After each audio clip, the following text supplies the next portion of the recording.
الرحمن الرحیم ہم ڈاکومنٹری بنا رہے ہیں ایسٹ انڈیا کمپنی کے بارے میں، اور ہم نے دیکھا ہے مختلف ڈاکومنٹس کے اندر کہ انہوں نے کس طرح حکومت کی، کس طرح اپنے علاقے میں وسعت دلوائی اور سب کانٹیننٹ میں کس طرح انہوں نے قبضہ کیا، اور قبضہ کرنے کے بعد وہ کس قسم کی پالیسیز اپناتے رہے ہیں۔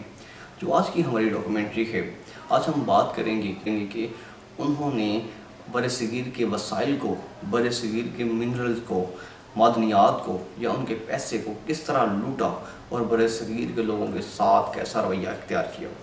کیونکہ ڈیوڈ کیمرون جو انگلینڈ کے سابق وزیر اعظم تھے، انہوں نے واضح طور پر کہا تھا کہ انگریزوں نے، ایسٹ انڈیا کمپنی نے مدد کی تھی سب کانٹیننٹ کی کہ وہ اس کے لوگوں کی مدد کر سکے اور ان کے لیے بہترین روزگار پرووائڈ کر سکے۔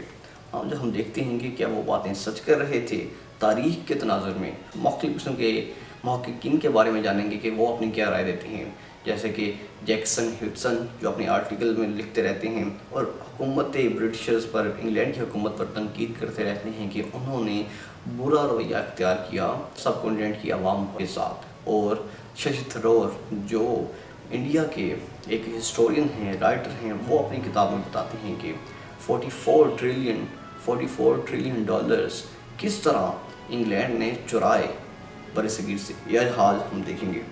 یہ انگریزوں کی پالیسیز کو 3 سے 4 حصوں میں ڈیوائڈ کرتے ہیں اور بتاتے ہیں کہ کس طرح انگریزوں نے سب کانٹیننٹ سے یہاں سے مال و اکرام چرا کے انگلینڈ کی طرف منتقل کیا۔ پہلے وہ مثال دیتے ہیں ایگریکلچر کی اور ٹیکسٹائل کی، کیونکہ ہم جانتے ہیں کہ برصغیر ایک ایسی زمین ہے کہ جو زرخیزی کے لحاظ سے ایک بہترین جگہ ہے۔ یہاں کے لوگ کھیتی باڑی کرتے رہے ہیں اور کرتے ہیں۔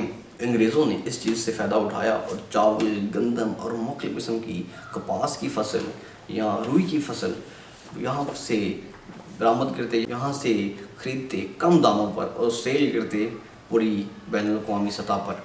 ہم آپ کو روئی کی مثال دینا چاہیں گے کیونکہ اس وقت برصغیر دوسری سب سے بڑی ریاست تھی جو روئی کو سیل کرتی تھی۔ پہلے نمبر پہ فرانس تھا اور دوسرے نمبر پر برصغیر تھا۔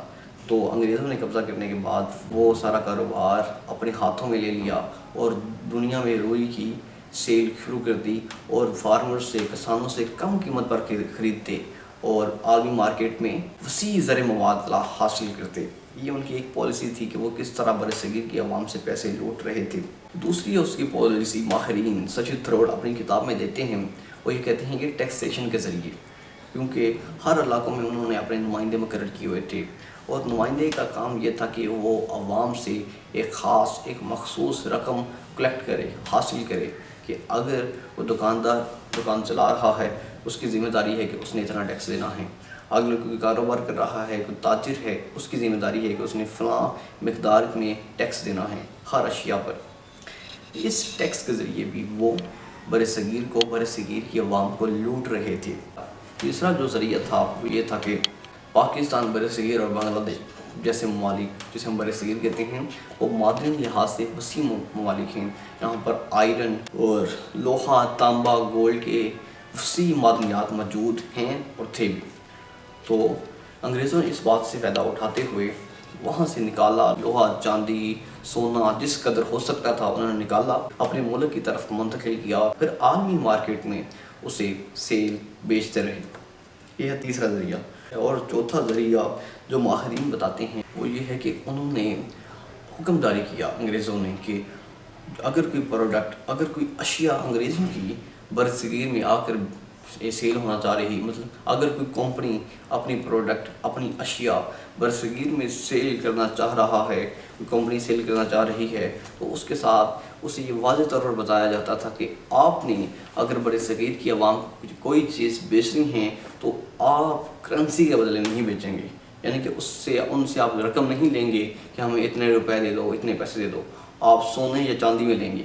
اس کا نقصان یہ ہوتا تھا کہ اگر کوئی برصغیری عوام، اگر کوئی برصغیر میں رہنے والا راجہ یا حکمران یا چودھری، کوئی بھی وہ کوئی چیز خریدنا چاہتا تھا، اشیاء خریدنا چاہتا تھا کہ جو انگلینڈ سے آئی ہوئی ہے، تو وہ اسے برصغیر کی کرنسی نہیں دیتا تھا، بلکہ وہ اسے سونا، چاندی یا اس طرح کے معدنیات دیتا تھا۔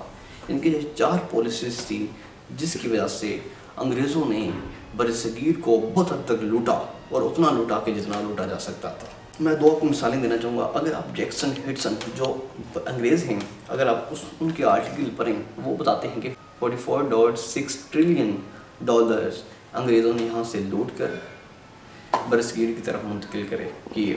لیکن اگر آپ ششی تھروڑ کی کتاب پڑھیں تو وہ آپ بتاتے ہیں کہ 43 ٹریلین ڈالر سے لے کر 44 ٹریلین ڈالر تک رقم بنتی ہے.